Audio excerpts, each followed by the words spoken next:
Well, hasn't Pauline Hanson been the centre of attention today? First, she pulled the pin on the government's company tax cuts despite earlier signalling support. Then she's been at the centre of this blow-up between two senior politicians on either side of the political divide. It started calmly enough when Labor's Penny Wong was questioning the Finance Minister Matthias Cormann.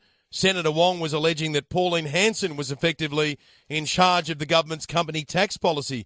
But when Senator Cormann returned serve and accused Senator Wong of channeling Pauline Hanson, all hell broke loose. I'm putting Senator Hanson's ask. I'm just trying to clarify. Well, I know that you always like channeling Senator Hanson. Actually, that's a little offensive. Well, she thinks people like me were swamping Australia. Don't tell me I channel Pauline Hanson. I find that personally offensive. You should withdraw it. You should withdraw it. I did not want to cause offence, Senator. Yeah, well, you should withdraw it. So someone Asian, you're channeling Pauline Hanson. That is confected outrage. It's not confected. So there's Penny Wong and Matthias Cormann, the lady they were talking about, Pauline Hanson, the One Nation leaders on the line. Pauline Hanson, good afternoon. Good afternoon, Ben. Hi. What did you make of that?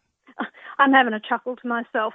Penny Wong finds it offensive. What a load of bunkum. I've seen her performance on the floor of Parliament. She's a great actress, and this is a great performance on her part. She finds it offensive. What a load of hogwash. I've heard her comments on the floor of Parliament about many different issues, and she's playing the Asian card, she's playing a female card, and I'm sick and tired of it. I mean, this is an adult game we're talking about here, and some would say it's not a game at all, but sometimes you could be confused for thinking that it is based on some of the shenanigans we see go on. I mean, it's catch and kill your own. It's every man and woman for himself or herself, but Penny Wong's essentially saying today, no, you can't say certain things to me because I'm Asian. Oh, it's absolutely ridiculous. And like I said, she knows she's on camera. She knows it's all a performance. I see it continually on the floor of Parliament. You know what, Ben? People are fed up with it. I'm sick and tired of it as well. Deal with the issues and deal with the politics, all right? And stop being a performer. And that's all they are. People are fed up with it. Anyway, your callers will tell you how they saw it, but I'm just having a chuckle to myself, and I thought, people don't want to see this anymore. Let's hear what you're going to do for us in the country. Let's go to company tax cuts now. Pauline, yep. For a long time there we were saying on this program we were hoping you'd change your mind and support company tax cuts because I think business is crying out for it. You changed your mind, you got on board, and now You've changed your mind again and you're pulling the pin. That's right, Ben, because after this budget that the coalition has handed down, I'm so disappointed in this government. They are not doing anything about pulling back the deficit that we are in, government spending, the handouts, and you know what, Ben, if we don't start doing something about it, the company tax cuts, as I said, America has brought it in. Yes, the businesses are changing, but Trump brought it in straight away. Minister Cormann said to me, he said, look, Pauline, he said, this is going to give people the incentive. He said, 8 years down the track. I had said to him, why don't you bring it in now? He said, they can't afford it.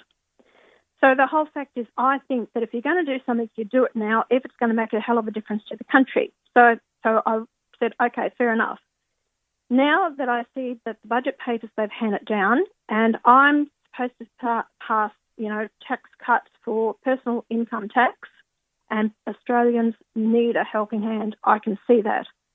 But when I'm questioning the tax cuts that they're looking for, personal income tax cuts by 24-25, I'm thinking, where are we going to get the money from? That's another $24 billion. And I'm thinking, where is it coming from? I've been at the government to actually do something about the gas off the Northwest Shelf, $35 billion worth of sales last year. And in an 18-month period, they pulled in $1.9 billion. That was in royalties. And the PRRT tax only brought in $400 million. That's all. All right, let me get to your list of demands in just a moment. I don't know whether that's part of an arrangement or a piece of horse trading you're putting to the government, but just on the company tax cuts, why is it taking you so long just to make up your mind? Because you do seem to be flip-flopping on it. Ben, when I made that arrangement with the government, we didn't see the budget that the government had brought down. Now that I see, they reckon they're going to be in surplus by 2020, only about $2 to $2.5 billion. I don't believe that. And this can fall over at any time. If we make a commitment on these company tax cuts, that's going to cost the government about $65 billion. We passed the first lot up to $50 million, and I don't regret that whatsoever. But when I looked at it, and my budget reply speech on the floor of Parliament, I'm still going on about what I had an agreement with the government was going to create jobs in Australia, and it was going to bring in revenue that would actually pay for, a lot of these tax cuts. And they brought nothing in the budget. All right, you've given a list of demands, including cutting immigration, a new coal-fired power station, evidence of apprenticeships, banks paying for the Royal Commission. So are these a list of demands? Is this something that you want in exchange for your support for company tax cuts? No, I think it's past that, Ben. I'm not going to support the company tax cuts at all. We're going to leave it at $50 million. I think the people, these are things that I'm saying to people what we need to actually do to address the state that the country is in. I believe if we don't cut back on immigration numbers, you were just talking about the housing. The housing is going up, overcrowding the cities. Yet but aren't you conflating different issues here, Pauline? Because you did say back in 2016 that you wouldn't horse trade. And if you just look at this issue on its own, I mean, you've run a small business, and we've seen analysis in the past of 69,000 businesses that were subject to a 1.5% tax cut back in 2015. 20% of those businesses used the additional funds to hire staff and boost wages. Now, the old Pauline Hanson running the fish and chip shop would have loved that. I was never a company anyway, Ben. I was a sole trader, which a lot of businesses are. And the business and the company tax rates now are at $50 million turnover. We are talking about these higher tax rates are going to be in 8 to 10 years' time, 8 years down the track. If they're serious about it, then bring it in from day one. Start it now, not 8 years down the track. Now, Ben, we have to have the money to actually pay for all this. And I believe we're in dire straits. We've got to rein in this spiralling, out-of-control debt. $18 billion a year in interest payments. That's what we're paying. They are not addressing the multinationals of actually, paying their tax in this country.